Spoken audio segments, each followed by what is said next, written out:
नमस्कार। डीएलएड द्वितीय वर्ष इससे हमारा हिंदी भाषा शिक्षण और प्रवीणता। आज हम लोग बात करेंगे भाषिक जो कौशल है उसके उद्देश्यों की समग्रता। भाषाई कौशलों के बारे में कौशल होते हैं, उनका क्या उद्देश्य होता है, क्यों विद्यार्थियों में भाषा के कौशलों का विकास किया जाता है।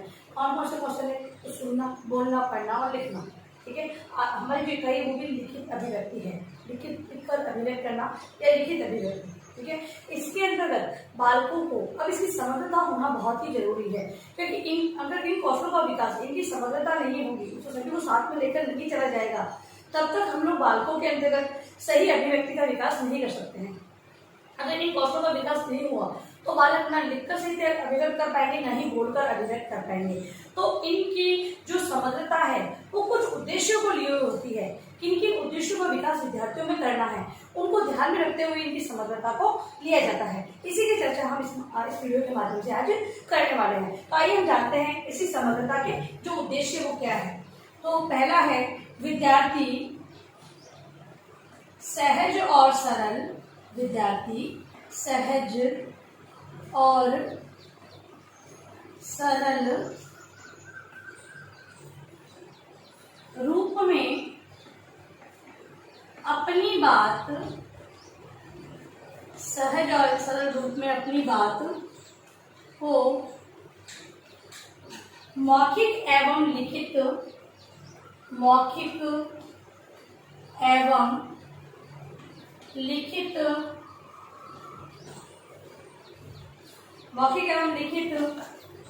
अभिव्यक्ति देने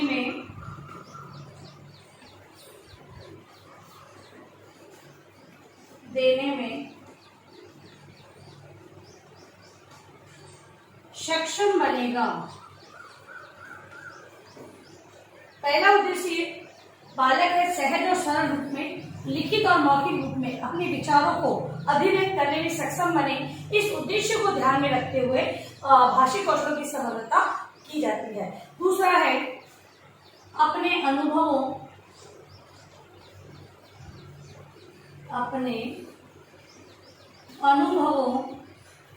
भावों,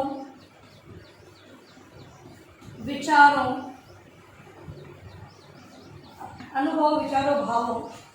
अनुमानों एवं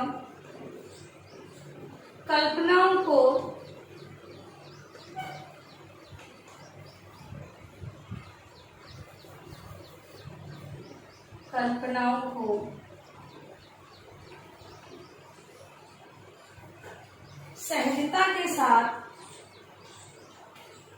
सहजता के साथ मौखिक एवं लिखित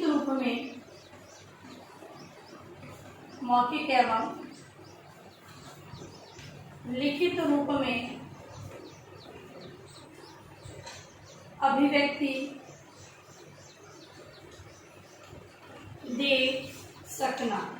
अगला उद्देश्य है विद्यार्थियों ने जो लिखित और मौखिक रूप में जो अपने जो विचार हैं उनको वो क्या करते हैं, अपने अनुभवों के आधार पर भावों, विचारों, अनुमानों और कल्पनाओं के साथ वो सहज रूप में व्यक्त करने की कुशलता है वो विद्यार्थियों में विकसित हो जाती है भाषिक कौशलों के विकास के माध्यम से।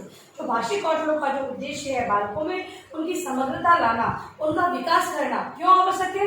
क्योंकि बालकों के अंतर्गत जो सहज रूप में लिखित और मौखिक रूप में वो अभिव्यक्त करते हैं, मतलब किसी भी रटी रटाई या फिर देखी दिखाई रचना को लिखना नहीं, मौलिक रूप में लिखना तथा उसमें कल्पनाओं, अनुमानों का समावेश करते हुए अपनी अभिव्यक्ति देने के लिए उनके अंदर इन कौशलों का विकास होना बहुत ही आवश्यक है। अगला है अपने तर्क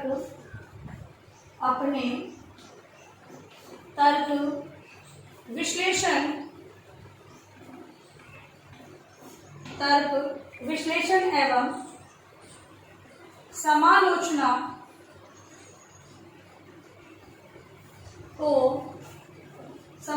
को भाषा के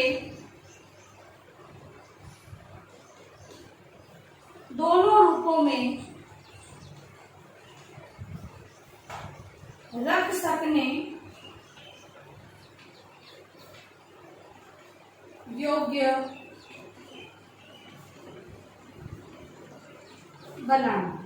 अगला उद्देश्य ये है कि बालकों में जो तर्क है, विश्लेषण है या फिर किसी की समीक्षा या समालोचना करना है। ठीक है, भाषा के दोनों रूप मतलब लिखित और मौखिक रूप में बालक है किसी भी बात के बारे में तर्क कर सकते हैं, किसी को विश्लेषित करते हुए बताए या फिर किसी की समालोचना करनी हो, तो ये सारी चीजें बालक लिखित और मौखिक रूप में कर सके।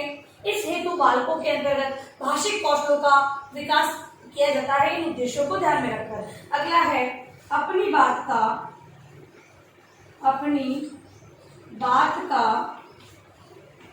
औचित्य, अपनी बात का औचित्य को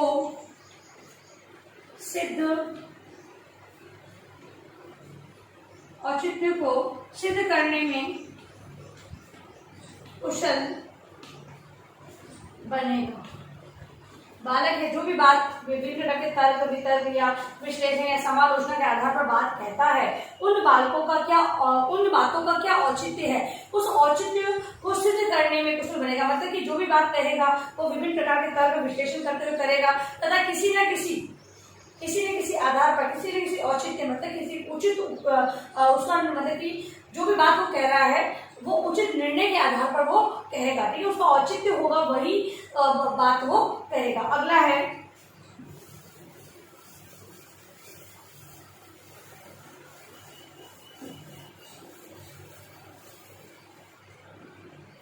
त्वरित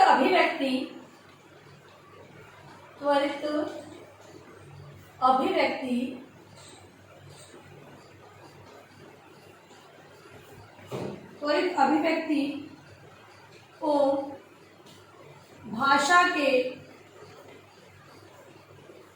दोनों रूपों में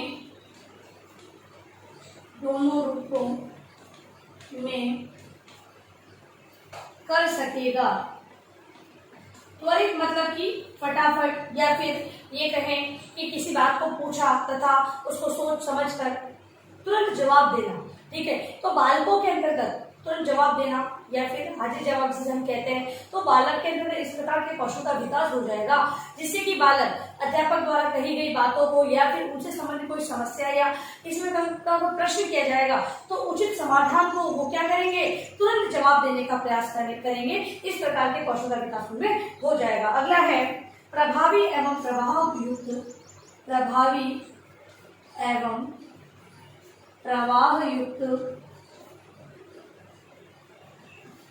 युक्त शैली में अपनी बात मौखिक एवं लिखित रूप में कर सकेगा। अब जब बालक के अंतर्गत तुरंत जवाब देना, विश्लेषण करना, समालोचना करना, ये सारे गुणों का विकास हो जाएगा, तब बालक उसे ये भी ज्ञात होगा कि मुझे किस भाषा के अंतर्गत किस शैली का प्रयोग करते हुए हमें जवाब देना है। इस गुण का विकास भी उसके अंतर्गत मौखिक और लिखित रूप दोनों में होगा। ये ध्यान रखना है कि समग्रता के अंतर्गत मौखिक और लिखित दोनों रूपों में बालक है वो अपने विचारों को प्रस्तुत कर सकता है। अगला है विषयानुसार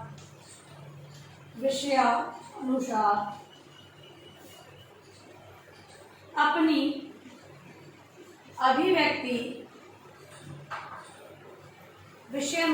अभिव्यक्ति के दोनों रूपों में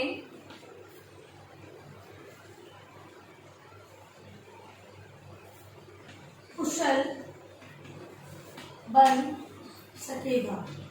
अगला है कि विद्यार्थी है वो विषय अनुसार मतलब कोई भी टॉपिक उन्हें दिया जाएगा तो मौखिक और लिखित रूप में वो अपने विचारों को व्यक्त कर सकेगा। ठीक है, तो ये आपके जो समग्रता के उद्देश्य हैं, इसे आप होमवर्क के अंदर लिखकर लाएंगे। देखिए मैं गृहकार्य प्रश्न, भाषिक कौशलों के उद्देश्यों की समग्रता को स्पष्ट करें। घर पर स्पष्ट रहे। धन्यवाद।